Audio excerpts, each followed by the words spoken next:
মহারাজ যুধিষ্ঠির বললেন, হে কৃষ্ণ, আষাঢ় মাসের শুক্লাপক্ষের একাদশী নাম কি? এর মহিমা কি? কৃপা করে আমাকে বলুন। শ্রীকৃষ্ণ বলেছেন, ব্রহ্মা এই একাদশী সম্পর্কে দেবর্ষি নারদকে বলে গেছেন। তিনি বলেছেন, এই সংসারে একাদশীর মতো পবিত্র আর কোনো ব্রত নেই। সকল পাপ বিনাশ হয় একাদশী ব্রত পালনে। যিনি এই পবিত্র পাপনাশক সকল ব্রত করেন না, তাকে নরগ্রামী হতে হয়। আষাঢ় মাসের শুক্লাপক্ষের এই একাদশী সায়নী একাদশী নামে বিখ্যাত। শ্রী ভগবান ঋষিকেশের জন্য এই ব্রত পালন করা হয়। এই ব্রতের সম্বন্ধে এক মঙ্গলময় পৌরাণিক কাহিনী রয়েছে। বহু বছর আগে সূর্য বংশে মান্ধাতা নামে একজন রাজা ছিলেন। তিনি ছিলেন সত্য প্রতিজ্ঞা ও প্রতাপশালী চক্রবর্তী রাজা। তিনি প্রজাদের সন্তানের মতো পালন করতেন। সেই রাজ্যে কোনো রকম দুঃখ, রোগ, ব্যাধি, দুর্ভিক্ষ ছিল না। কিন্তু এক সময় হঠাৎ 3 বছর সে রাজ্যে কোনো বৃষ্টি হলো না।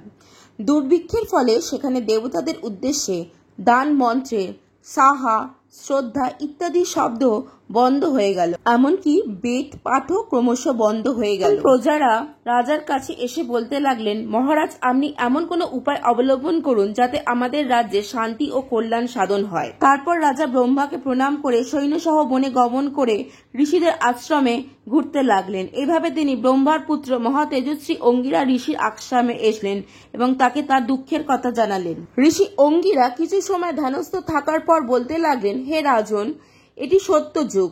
বেদ পরায়ণ ব্রাহ্মণ ছাড়া হয় না। কিন্তু এই নিয়ম থাকা সত্ত্বেও তোমাদের রাজা তপস্যা করেছে, তাকে হত্যা করলেই সকল দোষ দূর হবে। রাজা তখন মুনিকে বললেন, তপস্যাকারী নিরাপদ ব্যক্তি, তাকে আমি কিভাবে বধ করব? এমন কোনো উপায় বলুন যা আমাকে কাউকে বধ করতে হবে না।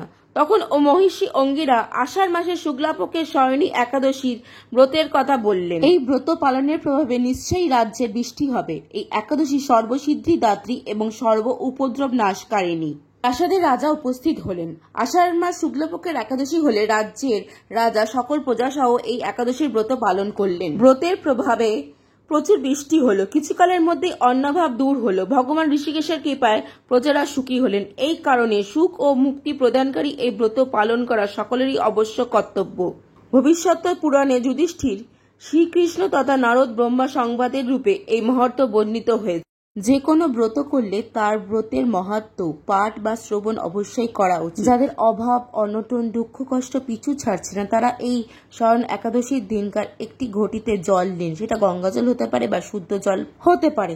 তার মধ্যে কিছু মিশ্রি দিন। জলটাকে মিষ্টান্ন করুন। এরপর জলটিকে অশ্বত্থ গাছের নিচে ঢালুন। দেখবেন আপনার সকল দুঃখ কষ্ট দূরে যাবে। অবশ্যই একটি ঘিয়ের প্রদীপ জ্বালিয়ে আসবেন অশ্বত্থ গাছের তলায়। নারায়ণ অবশ্যই আপনার সকল দুঃখ কষ্ট দূর করবে। অবশ্যই চ্যানেলটিকে সাবস্ক্রাইব করবেন। হরি বল। জয় শ্রী রাধে।